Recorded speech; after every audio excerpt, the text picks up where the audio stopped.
We're in the attic. This is the downstairs HVAC indoor air handler. This is the primary bedroom HVAC indoor air handler, and this is the upstairs HVAC indoor air handler. And what we're looking for is air leaks.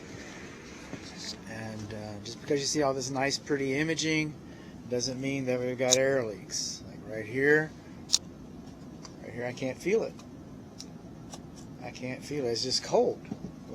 All this does is measure temperatures. So coming over here, and it was the same for the primary. Now this is the downstairs,